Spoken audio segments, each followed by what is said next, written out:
As we draw a curtain on our tribute to Puccini, we arrive at his final, unfinished masterpiece, Turandot. In this tragic last act, he leaves us with soaring beauty, unresolved tension, and one of opera's most iconic moments.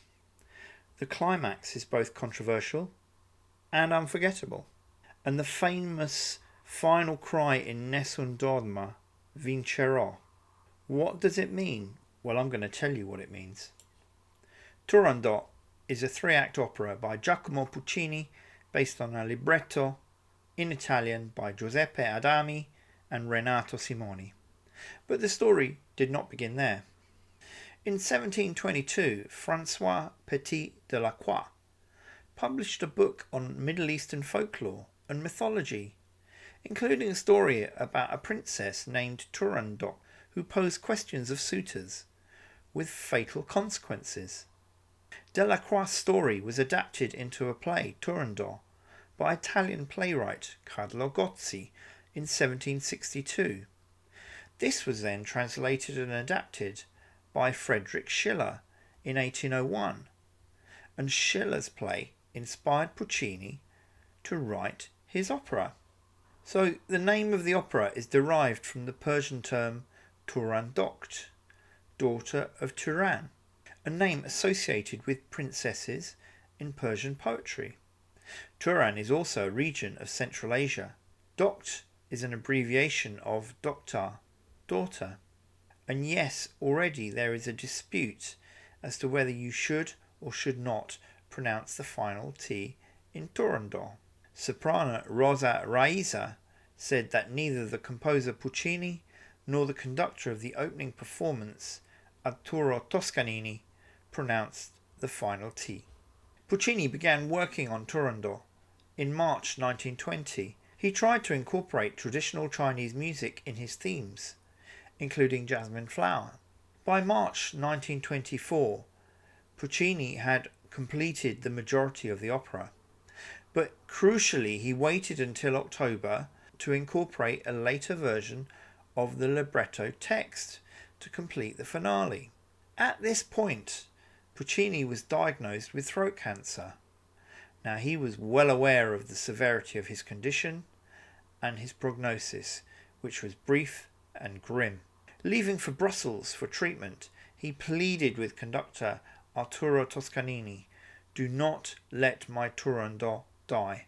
Puccini finally died of a heart attack on the 29th of October 1924. At his death, 2 of the 3 acts were completed, but Act 3 was incomplete.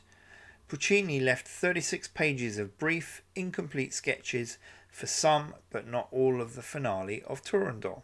Puccini left instructions that Riccardo Zandonai, a student of Mascagni, should finish the opera, but Puccini's son Antonio blocked this, and instead Franco Alfano, a successful composer in his own right from Naples, was chosen to complete the work, based on the original sketches by Puccini.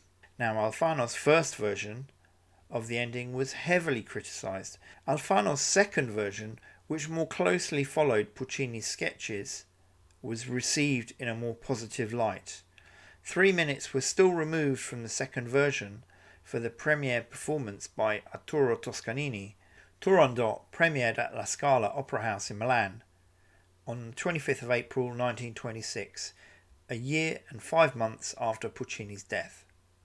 Rosa Raisa played Turandot. Tenors Miguel Fleta performed the role of Prince Calaf on the opening night. It was conducted by Arturo Toscanini. During Act 3, the orchestra stopped playing and Toscanini reverently turned to the audience and announced, "Qui finisce l'opera, perché a questo punto il maestro è morto." Here the opera ends because at this point the maestro died. Subsequent performances of the 1926 La Scala season included Alfano's second version ending, and this is the one that's still repeated today. So what's the story of Turandot? The opera is set in China and follows Prince Calaf, who falls in love with the cold-hearted Princess Turandot. In order to win the princess's hand in marriage, a suitor is forced to solve 3 riddles. Any wrong answer results in the execution of the suitor. Prince Calaf passes the tests, but Turandot still refuses to marry him. Calaf offers Turandot a way out. If she can guess his name before dawn the next day, he will indeed accept death. Love eventually fills the heart of the princess. She learns his name and declares his name is love. So does love overcome fear and pride. The critical reception of Turandot saw it as an adventurous, flawed masterpiece.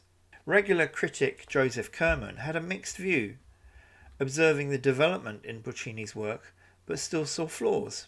Again, criticism of Puccini often descends into which camp you sit in, and if you don't know what I mean, watch the video at the end. A lot of the criticism, as well as some of the curiosity, is naturally aimed at the ending, which in fairness, Puccini was unable to complete himself.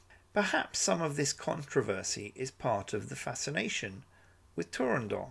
The People's Republic of China banned the performance of Turandot, claiming it portrayed China in a negative fashion. They relented in the late 1990s, even allowing performances at the Forbidden City, where soldiers of the People's Liberation Army operated as extras. Italian tenor Luciano Pavarotti popularised the piece Nessun Dorma from Turandot at the 1990 World Cup in Italy. So let's get into what does Nessun Dorma mean, and particularly Vincerò. We'll start with the context. At this point, Calaf has correctly answered the 3 riddles posed of any of the suitors of Princess Turandot. The princess recoils at the prospect of marriage to Calaf. Calaf offers her an alternative, challenging her to guess his name by dawn. She can even execute him if she correctly guesses his name, but if she fails, she must marry him. Calaf kneels before Princess Turandot as the Nessun Dorma theme begins, as he states, Il mio nome non sai, my name you do not know. The cruel and emotionally cold princess insists that none of her subjects can sleep that night until his name is discovered. The final act opens at night time. Calaf paces alone in the moonlight palace gardens. He hears Turandot's servants issuing commands in the distance. Calaf begins repeating the commands he hears. None shall sleep, not even you, O princess, in your cold bedroom, watching the stars that tremble with love and with hope. But my secret is hidden within me. No one will know my name. Oh no, on your mouth I will say it when the light shines, and my kiss will dissolve the silence that makes you mine. A female chorus begins. No one will know his name, and we will have to, alas, die. Calaf, now certain of victory, begins to sing. Vanish, O night, fade, you stars. At dawn I will win. And this is the famous line.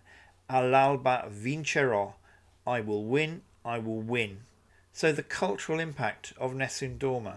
Well, it's enormous, despite the criticism of the opera. Nessun Dorma has been performed by Mario Lanza, Andrea Bocelli, Beniamino Gigli, Aretha Franklin and Jennifer Hudson, and that's before I even get started. It has also featured in numerous movies: The Killing Fields, Bend It Like Beckham, The Sum of All Fields, Chasing Liberty, The Sea Inside, Mission Impossible, Rogue Nation, but also the TV series Daredevil, Vincerò, Squid Game, and even Peaky Blinders. Click here to get even closer to Italy and Sicily.